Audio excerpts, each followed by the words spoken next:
है। चलिए बढ़ते हैं खबरों की ओर और ये बड़ी खबर देखिए सामने आ रही है। अतीक अहमद के छोटे बेटे अबान अहमद की सड़क हादसे में मौत हो गई है। झांसी के पुंछ थाना क्षेत्र में ये हादसा हुआ है और उनके साथ 2 अन्य लोगों की भी मौत हो गई है। सभी लोग प्रयागराज से झांसी जेल में बंद अली अहमद से मुलाकात करने जा रहे थे। झांसी बताया जा रहा है कि अतीक अहमद के बेटे अबान अहमद की यहाँ पर मौत हुई है। सड़क हादसे में अतीक के सबसे छोटे बेटे की मौत हो गई है। अबान की तेज रफ्तार कार डिवाइडर से जा टकराई और वहीं बताया जा रहा है कि वो भाई अली से मिलने के लिए झांसी जा रहा था, तो हादसे में अबान और उसके दोस्त सोनू की मौत हुई है। 3 इसमें घायल हो गए हैं। संवाददाता राम नरेश यादव हमारे साथ जुड़ गए हैं। राम नरेश, अभी इस हादसे को लेकर क्या अपडेट मिल पा रही है? जी राम नरेश, मेरी आवाज आप तक पहुंच रही है क्या?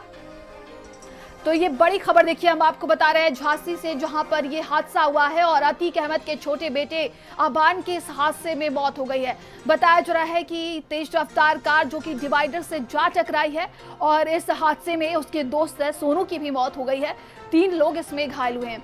तो अतीक का एक बेटा असद एनकाउंटर में ढेर हुआ था। आज सबसे छोटे अबान की सड़क हादसे में मौत हो गई है। वहीं झांसी के पुंछ थाना क्षेत्र में अबान अहमद की मौत हुई है। सहयोगी राम नरेश हमारे साथ लगातार जुड़े हुए हैं। राम नरेश, इस हादसे को लेकर अभी वहां से क्या अपडेट मिल पा रही है? जी मयूरी, मैं तस्वीरें दिखा दूं आपको। अभी एम्बुलेंस आई है, जिस एम्बुलेंस से अतीक का जो सबसे छोटा बेटा है, 5वें नंबर का बेटा है अमान, जिसकी आज झांसी के खिल्ली गांव में मौत हो गई है, उसके शव को लाया गया है। साथ में उसके साथी सोनू के शव को भी इसी एम्बुलेंस में रखा गया है, जो कि अभी तक अटकलें लगाई जा रही थी कि इनका पोस्टमार्टम कहाँ होगा। तो अब ये साफ स्थिति हो गई है कि पोस्टमार्टम जो इनका होगा वो झांसी के पोस्टमार्टम हाउस में होगा, जो कि मेडिकल कॉलेज में स्थित है, और यहीं इनका पोस्टमार्टम किया जाएगा। इसके अलावा जो यहाँ पर काफी भीड़ इकट्ठा हो चुकी है जैसे ही शव को लाया गया, और इसके अलावा जो इनके जो 3 अन्य साथी हैं उनका भी इलाज चल रहा है। जो इनका ड्राइवर था जाहिद, उसको वेंटिलेटर पर रखा गया है, उसकी हालत गंभीर बनी हुई है। इसके अलावा जो 2 साथी हैं उनको इमरजेंसी वार्ड में इलाज चल रहा है और उनका प्रॉपर ट्रीटमेंट किया जा रहा है। अब इन शवों को रखा गया है। अब पुलिस की टीम और प्रशासन की टीम इसी एम्बुलेंस के पास आएगी डॉक्टरों की टीम के साथ, और शव को अपने कब्जे में लेकर फिर इस शव का जो पंचनामा है वो उसको भरेगी। इसके बाद शव को यहाँ झांसी के पोस्टमार्टम हाउस में रख दिया जाएगा। ये वही पोस्टमार्टम हाउस है जहाँ इसके बड़े भाई असद और गुलाम के शव को भी रखा गया था।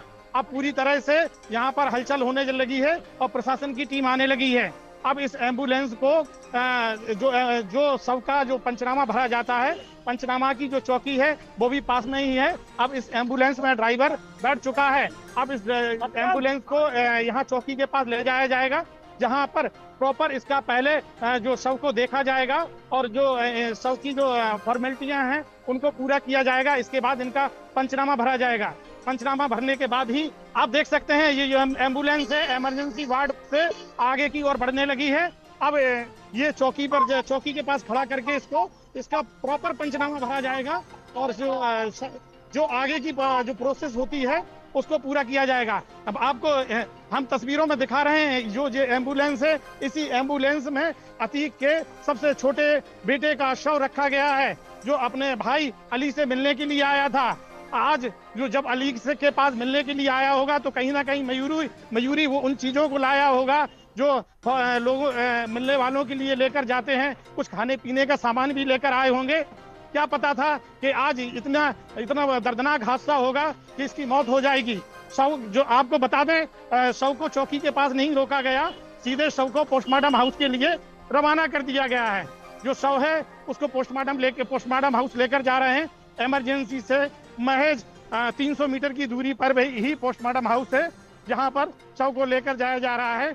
यहीं पर बताया जा रहा है जो पंचनामा की कार्रवाई है उसको पूरा किया जाएगा। जो और इसके पहले इनके जो परिजन हैं या जो रिश्तेदार हैं या ये लोग जिसको भी ये समझे कि ये जो फॉर्मेलिटियां होती हैं वो पूरा कर सके, उसको बुलाया जाएगा। उसके बाद ही प्रशासन और पुलिस की टीम कार्रवाई को आगे बढ़ाएगी। तो राम नरेश, परिवार या रिश्तेदार की बात करें, कोई वहां पर पहुंचा है क्या? इसको लेकर कोई जानकारी?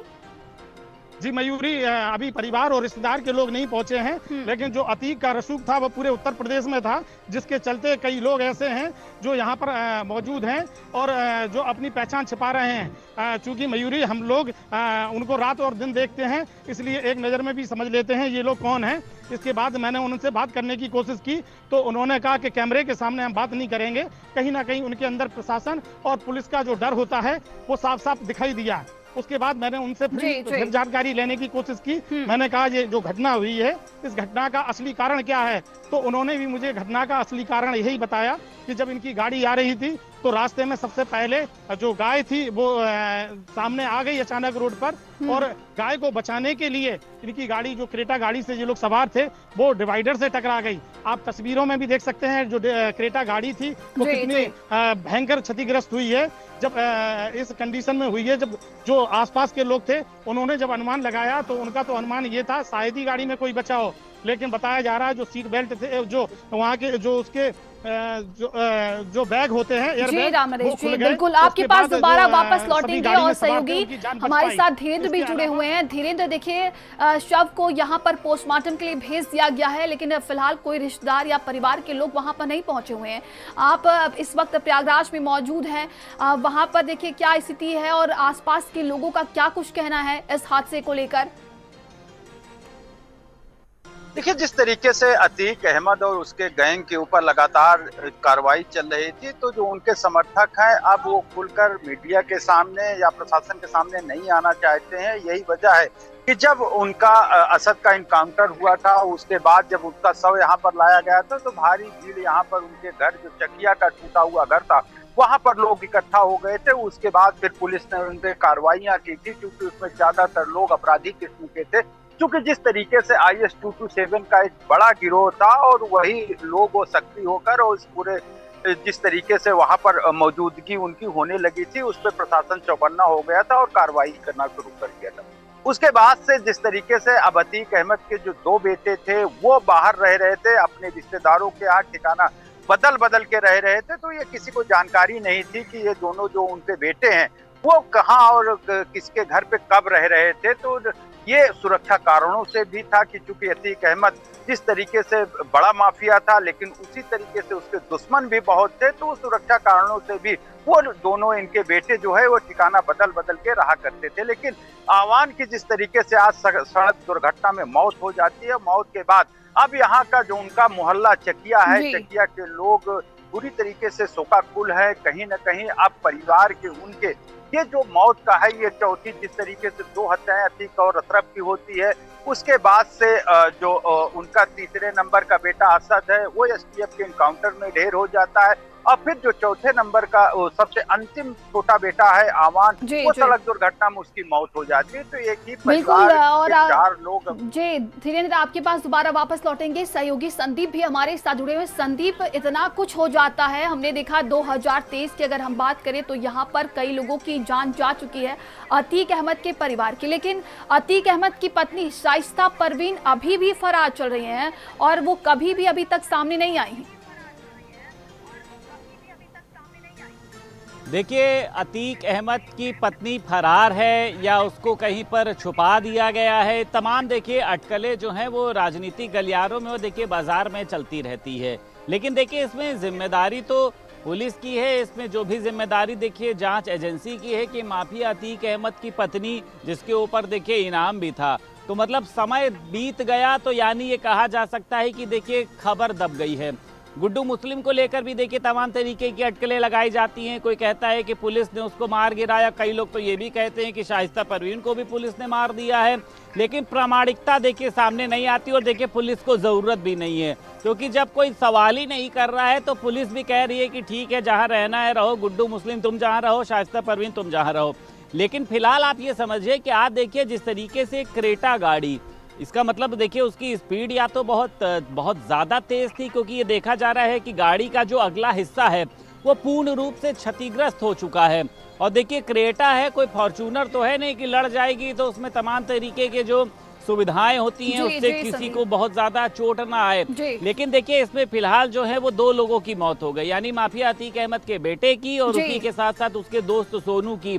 बाकी जो लोग हैं वो लोग देखिए अभी घायल हैं, पुलिस उनसे पूछताछ भी कर रही है। लेकिन बड़ा सवाल यही है कि आखिर एकाएक इस तरीके के जो जी, हादसे संदीप हैं जी। वो तमाम तरीके के देखिए सवाल जो है वो पैदा करते हैं, क्योंकि 2 बेटे ही अतीक अहमद के बचे थे। इसके बाद तो इनके परिवार में कोई है नहीं। अगर हम पत्नी जी, को हटा बिल्कुल, देते हैं, बिल्कुल। पत्नी कहाँ है, जीवित है, मृत है, कहाँ पर है, कुछ भी पता नहीं हो। अगर जीवित है तो ये एक पुलिस का देखिए बड़ा फेलियर है कि अभी तक वो उसकी पत्नी को ढूंढ नहीं पाए जी। हैं। अब ऐसे में ये है कि देखिए अतीक अहमद की वो संपत्ति, कई ऐसी संपत्ति थी जिसको सरकार ने वापस ले लिया, कई पर ये देखा गया था कि अवैध कब्जा किया था। लेकिन जी, कुछ तमाम संपत्तियां जानकारी के लिए ऐसी- आपका बहुत बहुत धन्यवाद।